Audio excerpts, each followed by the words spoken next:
가족들은 모두 출근을 하고 이렇게 홀로 하루를 맞게 된 지도 3년째. 그에게 무슨 일이 있었던 걸까요? 병원을 3번 정도 방문을 했는데 3번 다 치질이라고 그런 진단을 받았고, 그런데도 증상이 너무 심하니까 다른 전문 병원을 가봤는데 거기서는 뭔가 종양인 것 같다.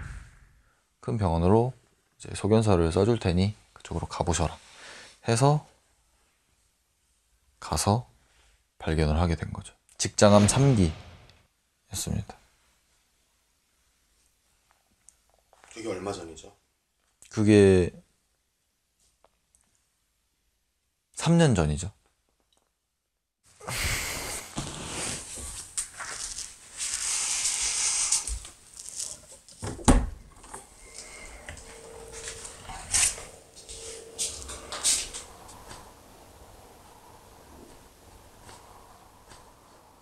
날씨가 점점 춥네.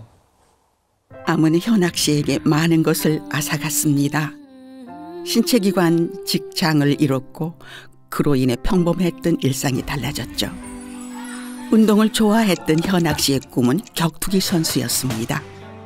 하지만 2019년 직장암 3기 진단으로 그 꿈을 접어야 했죠. 당시 나이 23, 화가 나기도 또 한편으로는 무섭기도 했다는데요. 8번의 항암과 직장 절제 수술 끝에 일상으로 돌아온 지금 자신만의 방법으로 암과 싸우고 있죠.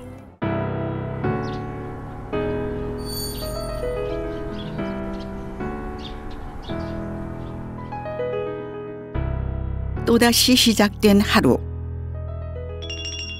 뭘 마시고 있네요? 아침을 주스로 때우는 건가요? 왜 주스가 아침인 거예요? 아침은 아니고 제가 비록 직장은 없지만 일반 회사원들처럼 제가 많은 시간, 한 6시간 정도 머무르는 곳이 있어서 거기를 가는 과정 중에 하나입니다. 주스를 마시고 기다림의 시간을 가지는 건 현학 씨가 몇 년간 지켜온 루틴이라고 하는데요. 남들이 봤을 땐 되게 팔자 좋아 보일 수 있을 것 같아요. 이렇게 그냥 TV 보고 빈둥거리는 것 같고. 느끼기 싫은 시간이죠. 보내기 싫은 시간. 근데 필요한 시간이니까. 그렇게 한참 시간이 흐르고 흘러 이제 신호가 오는 것 같습니다. 신호가 왔습니다. 현학 씨가 가야 할 곳은 다름 아닌 화장실.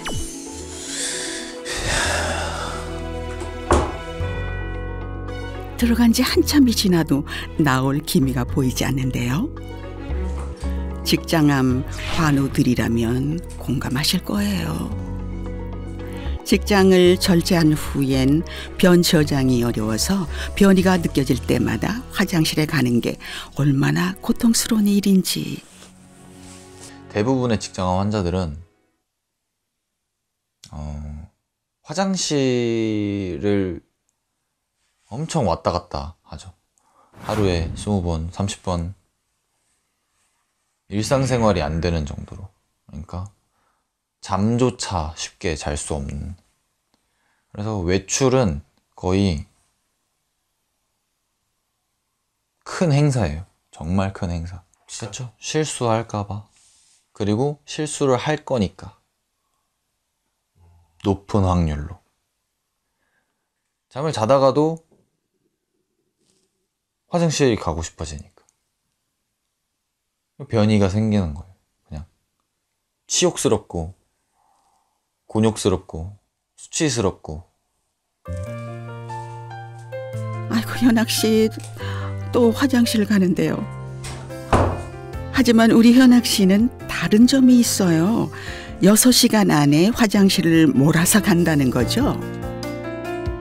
우연히 배탈이 나서 변을 한 번에 비워내고는 편안한 일상생활이 가능했다는 겁니다.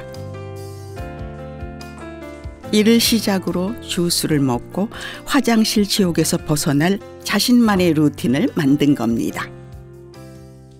이제 저 같은 경우에는 이렇게 아까 음료 마신 뒤에 한 번에 비워낼 수 있게, 뭐 다른 분들은 1시간마다 화장실을 간다고 하면은 저는 6시간, 뭐 5시간, 4시간 만에 줄여서 한 번에 화장실을 간 다음에 정상적인 생활을 그때부터 시작한다고 보면 될 것 같아요. 매일 꼬박 6시간을 지불해야만 18시간의 자유를 얻는 현학 씨. 여유로운 모습 이면에 숨겨진 아픔이 있었네요. 하지만 인내의 시간이 지나면 짧기에 더 금쪽 같은 시간이 시작됩니다.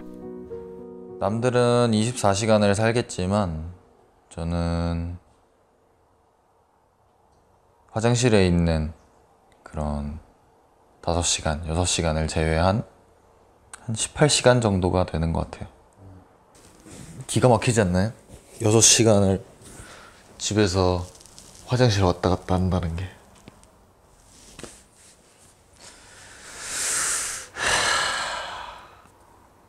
저는 기가 막혀요. 이거를 진짜 하루도 빠짐없이 하는 거 같아요. 그렇죠. 하루도 빠짐없이 생활을 해야 하니까. 여기서 만나기로 했는데 길을 못 찾나?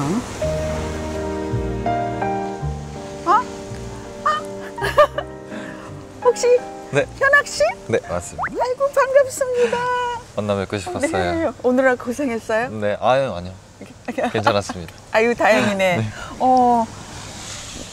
이쪽으로 가면은 네. 예쁜 꽃집이 있더라고요. 어. 근데 뭐 어렸을 때부터 엄마 속을 엄청 태웠다고요? 네, 불효자입니다.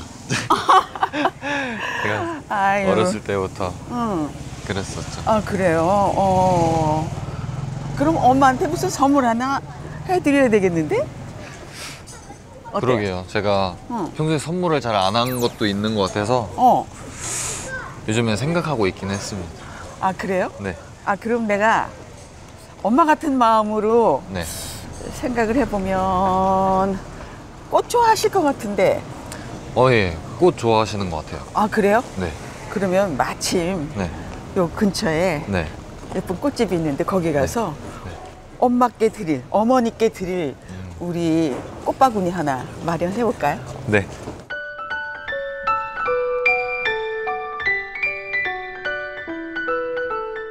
안녕하세요. 아유 반갑습니다. 반갑습니다. 네. 저희 가게 찾아주셔서 너무 감사하고요. 네.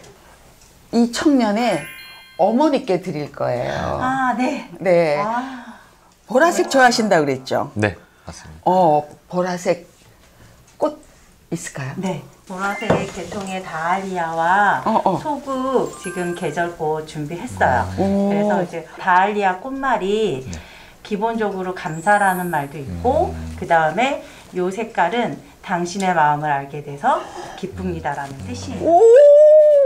오늘 꽃바구니는 되게 감사한 마음을 전할 수 있을 것 같아요. 딱이에요. 감사합니다. 네, 짱이에요. 감사합니다. 어머니가 좋아하실 것 같아요. 네, 좋아하실 것 같아요.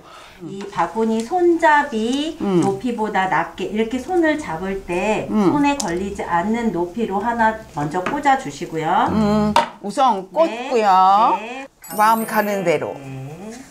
높이를 먼저 정해주세요. 아, 네. 높이를 정했으면 이제 넓이를 정해서 원형이 나오게 만들 거예요. 그래서 이렇게 넓이를 먼저 정해줄게요. 우와. 표적 치료하고 이러니 같아요. 아 진짜요? 저는 전혀 모르는 표적 건데. 치료도 받아봤죠? 아니요, 저는 표적 치료는 안 받아봤습니다. 그러면 소아암 때는 어떻게 치료했어요? 소아암 때는 정말 횡문근육종이라는 약간 희귀암 종류 중에 하나인데 그런 희귀암 질병 같은 경우에는 그런 항암제의 발달이 좀 늦어요. 그러다 보니까 좀 되게 1세대 항암제? 되게 독한 항암제로 치료를 했었습니다. 아니 그렇게 독한 항암제를 썼으면 그 같은 소아암 환우들 고생 많이 했겠는데요. 이제 같이 치료하던 그런 환우들도 있었는데 그런 친구들이 없어? 그러는 경우가 더러 있었던 것 같아요. 소아암 환우들은 암 때문에 죽는다기보다는 좀 그런 치료를 견딜 체력이 좀 부족해서 그렇게 되는 일이 있는 것 같습니다. 어제 본 아이가 오늘 없을 때 마음이 어땠어요? 슬프다 이런 감정보다는 되게 무섭다는 공포, 네. 두려움. 아유 그랬구나. 그래서 혹시 지금도 소아암 때 8살 때 겪었던 그 일이 트라우마로 남았어요?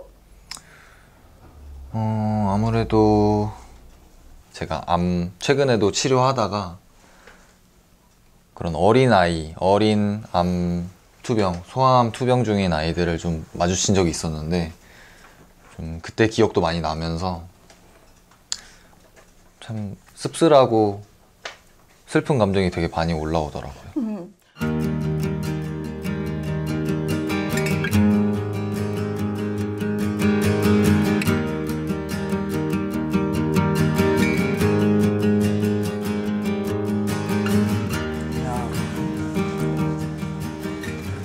나는 현악 씨한테서 이런 작품이 나오리라는 건 상상을 못했는데 이거 어머니가 만족해 하실까? 네, 너무 이쁜데요? 좋아하실 것 같아요. 아 그래요. 아 됐어. 어머니하고 특별히 뭐 하고 싶은 거 있어요?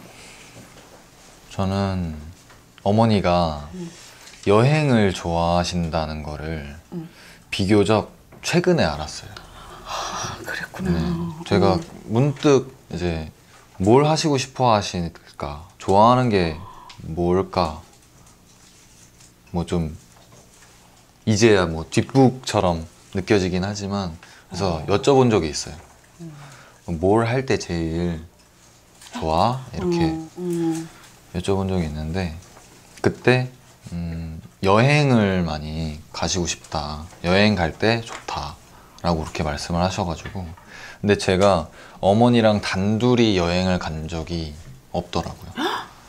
아픈 아들이고 아픈 동생이기 때문에 모든 관심이 현악 씨한테만 집중되고 의뢰 그러려니 하지 않았을까? 그리고 나는 누구를 위해서 누군가에게 기쁨을 줄 수 있는 일이 뭔가를 자주 생각 안 했던 거 아니에요? 제가 아픈 거에 집중을 해서 치료를 받는 거에 집중을 하기도 했지만 어떻게 보면 동시에 좀 가족의 눈치도 조금 보였었던 것 같아요. 그래 어찌 안 그래요. 그래요. 그래서 나 때문에 이렇게 고생하는구나. 입원실에 이제 누워 있으면 이제 보호자 침대가 굉장히 협소하잖아요. 아 그럼 거의 뭐 침대라고 할 것도 없는 그런 공간에서 자고 있고 그런 누나나 뭐 어머니나 그런 모습을 보면 참 마음이 울적해지죠.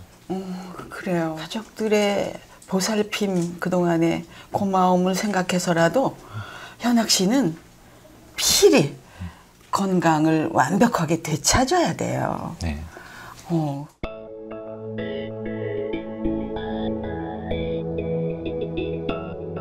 같은 암을 앓고 있는 암 환우나 다른 전체 암 환자들이나 그 가족들에게 들려주고 싶은 말이 있어요? 제가 항상 생각하는 게 있는데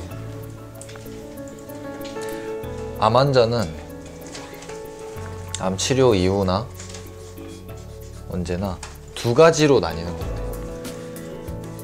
움츠러들거나 더 과감해지거나. 움츠러들게 만드는 이유는 두려움이라고 생각을 하거든요. 그러니까 암에 대한 두려움도 있겠지만 모든 부분에 있어서 너무 이제 걱정을 많이 앞서서 하게 되는 경우가 되게 많은 것 같아요. 괜한 걱정. 근데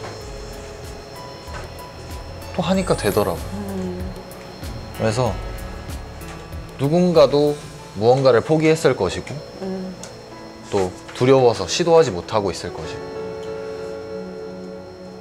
그래서 그런 분들에게 다 제 모습을 알려서 좀 희망이 됐으면 좋겠다라는 생각을 하고 있어요. 그게 제 가장 원하는 바이고 목표라고 할 수 있는 것 같아요.